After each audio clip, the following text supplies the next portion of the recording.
அஸ்ஸலாமு அலைக்கும். சத்தான உணவு இந்த கேப்பக்களி. அதில் சின்ன வெங்காயத்தை நறுக்கி போட்டு அதோட தயிர் சேர்த்துக்கணும்.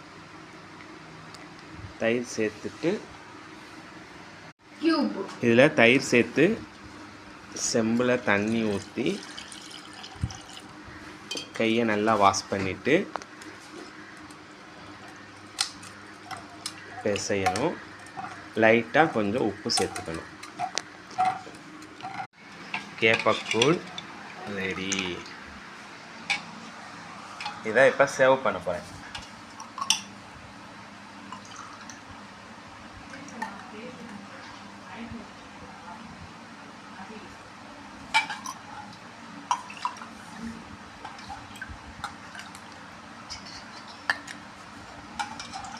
இது எனக்கு.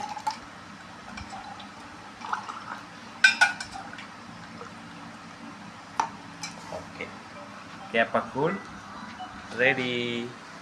அஸ்ஸலாமு அலைக்கும்.